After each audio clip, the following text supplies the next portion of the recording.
اب آپ کو بیان کرتے ہیں برج سملہ والوں کے لیے۔ برج سملہ والوں کے لیے مشتری 12ویں گھر یعنی کہ برج اسد میں داخل ہونے جا رہا ہے، اور یہ خانہ روحانیت، تنہائی، بیرون ملک سے تعلقات اور اندرونی شفا، دعا، خیرات اور پوشیدہ مدد کا گھر مانا جاتا ہے۔ اس کی یہاں موجودگی آپ کے اندر ایک اندرونی سکون پیدا کرتی ہوئی نظر آتی ہے، آپ کی روحانی رجحان کی طرف بڑھتی ہوئی توجہ کی نشاندہی کرتی نظر آتی ہے، آپ کی دعاؤں کی قبولیت کی نشاندہی کرتی ہوئی نظر آتی ہے۔ وہ افراد جو عملیات یا مراقبے سے متعلق ہیں، ان کو کامیابی ملنے جا رہی ہے۔ یہ ایک ایسی پوزیشن ہے کہ جب آپ برج سملہ والوں کو مشورہ دوں گا کہ آپ نے خاموشی کے ساتھ محنت کرتے رہنا ہے اور فائدہ حاصل کرتے رہنا ہے۔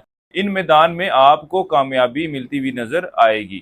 اس کے علاوہ اپنی کامیابی کے لیے کوئی شور مچانا یا لوگوں سے اظہار کرنا اتنا اہم نہ ہوگا، بلکہ وہ آپ لوگوں کے لیے پریشانی کی وجہ بنے گا۔ بیرون ملک روابط قائم ہوں گے، پردے کے پیچھے کیے گئے کام، تحقیق یا خفیہ منصوبے بہتر نتائج دیں گے۔ یہ وقت ایسا نہیں ہے کہ جب اپنی کامیابی کا آپ شور مچاتے پھریں۔ زیادہ بہتر یہ ہے کہ خاموشی سے ترقی کی راہ پہ گامزن رہیں اور ترقی حاصل کرتے رہیں۔ کوشش یہی کریں کہ آپ کی کامیابی کا علم لوگوں کو نہ ہو۔ آپ نے صرف کرنا یہ ہے کہ اپنے دل و دماغ کو صاف کر کے اپنے اگلے بڑے مراحل کی تیاری میں لگے رہنا ہے، کیونکہ یہ وقت جب آپ کو دینے پہ آ رہا ہے تو آپ لوگوں کو کیا ضرورت ہے کہ پیچھے ہوں، اس کو حاصل کرتے جائیں۔ اللہ تعالیٰ آپ کے معاملات میں بہتری فرمائے۔ اس کے علاوہ مشتری یہاں آپ کو روحانی سمجھ بھی دیتا ہے، آپ کو حفاظت بھی دیتا ہے اور اندرونی وسعت بھی دیتا ہے، چیزوں کو اور معاملات کو سمجھنے کی صلاحیت بھی دیتا ہے۔ اس وقت کے لیے ایک وظیفہ آپ لوگوں کو بتا رہا ہوں، یا اللہ یا حفیظ ہو۔